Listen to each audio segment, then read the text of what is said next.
हम सब ने कभी ना कभी कोई शव यात्रा जरूर देखी होगी और एक आवाज है, एक मंत्र है जो उस वक्त हमारे कानों में गूंजता है, राम नाम सत्य है ना? ये एक ऐसा पल होता है जो हमें अचानक जिंदगी की सबसे बड़ी, सबसे अटल सच्चाई के सामने लाकर खड़ा कर देता है। पर कभी सोचा है कि ये इतना शक्तिशाली मंत्र सिर्फ दुख के इन पलों में ही क्यों सुनाई देता है, किसी खुशी के मौके पर क्यों नहीं? आखिर ऐसा क्या है इन शब्दों में कि मृत्यु के समय ही इनका वजन इतना ज्यादा महसूस होता है? चलिए आज इसी गहरे सवाल का जवाब ढूंढते हैं। देखिए, हिंदू धर्म में इस मंत्र का महत्व तो बहुत ज्यादा है, लेकिन इसकी असली गहराई को समझना वो और भी जरूरी है। ये सिर्फ एक रस्म नहीं है, बल्कि इसमें जीवन और मृत्यु के दर्शन का पूरा सार छिपा हुआ है। आप इसकी शक्ति का अंदाजा बस इसी बात से लगा लीजिए कि गरुड़ पुराण के अनुसार इस नाम को सिर्फ 3 बार जपना किसी भी दूसरे भगवान का नाम 1000 बार जपने के बराबर माना गया है। सिर्फ 3 बार। जरा सोचिए इस एक छोटे से मंत्र में कितनी ऊर्जा और कितना गहरा अर्थ समाया होगा।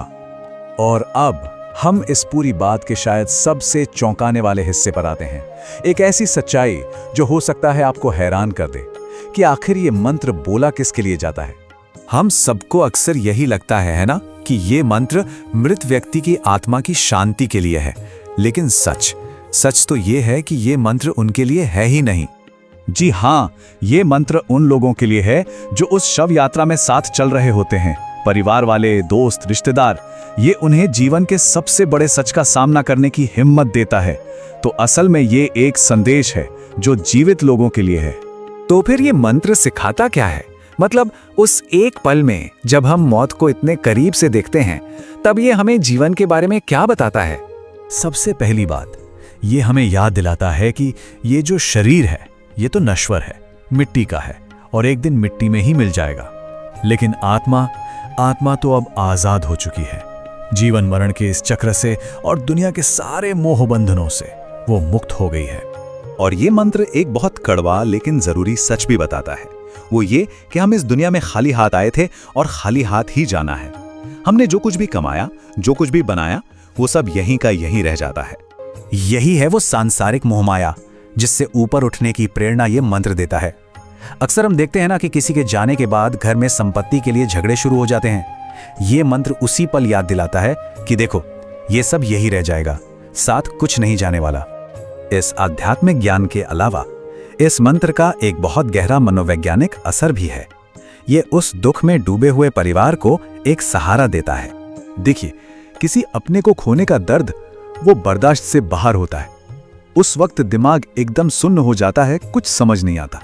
लेकिन इस सच को, राम नाम सत्य है, जब बार बार दोहराया जाता है तो उस असहनीय दर्द को सहने की ताकत मिलती है। ये एक एंकर की तरह काम करता है जो मन को भटकने से रोकता है और उसे शांति देता है। तो इन सभी बातों को अगर हम जोड़कर देखें, चाहे वो आध्यात्मिक हो, दार्शनिक हो या फिर मनोवैज्ञानिक, हम सिर्फ एक ही नतीजे पर पहुंचते हैं, एक अंतिम सत्य पर। और वो अंतिम सत्य यही है कि मृत्यु वो अटल है, उसे कोई नहीं टाल सकता। और इस बदलती हुई एक तरह से झूठी दुनिया में अगर कोई चीज हमेशा रहने वाला परम सत्य है तो वो ईश्वर का नाम है, राम का नाम।